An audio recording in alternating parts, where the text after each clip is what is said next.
घटना का पहला भाग मेरे चैनल पर है, ये इसका दूसरा भाग है।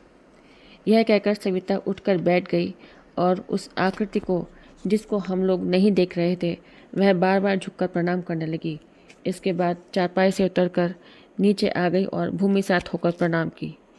वहीं मेरे पास में एक चादर पड़ी हुई थी, उसने उसे दो तह करके बिछा दिया और स्वामी जी से उस पर बैठ जाने के लिए प्रार्थना किया।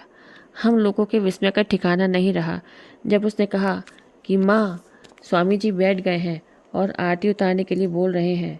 शीघ्रतापूर्वक एक थाली में प्रसाद स्वरूप मिश्री रखकर पीतल की पंचमुखी आरती में घी की बत्ती से सजाए और आरती उतारे हम लोग।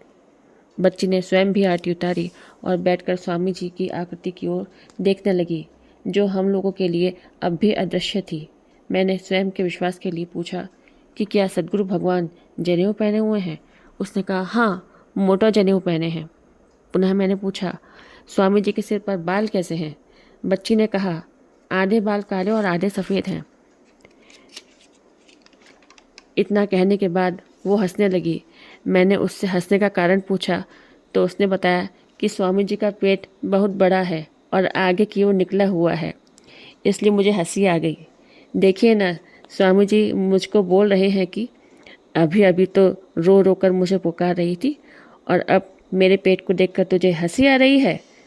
तुम्हारी आयु अभी 50 वर्ष और है, घबराने की कोई बात नहीं है।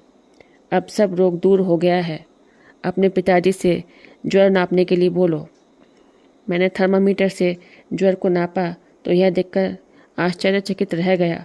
उसको ज्वर अब बिल्कुल नहीं था, पारा 98 पर था। पूरे शरीर की गति अब अपनी पूर्वावस्था में आ गई थी। सविता ने हम लोगों से कहा, स्वामी जी अब जाने के लिए बोल रहे हैं और उठकर खड़े हो गए हैं। हम लोगों के लिए अदृश्य और बच्चे के लिए दृश्य सद्गुरु प्रभु धीरे धीरे अपना प्रकाश अणुओं से निर्मित शरीर प्रकाश अणुओं में विलीन घटित करते हुए बच्ची की दिव्य दृष्टि से भी ओझल हो गए। ऐसा अंत में सविता ने हम लोगों को बताया। इस घटना के बाद हम लोगों को यह विश्वास और दृढ़ हो गया कि सद्गुरु सत्ता एक शाश्वत सत्ता है और विपत्ति में अपने आर्त भक्तों के द्वारा पुकारे जाने पर उनको कष्ट मुक्त करती है तथा उनकी रक्षा भी करती है। बोलिए सद्गुरुदेव भगवान की जय।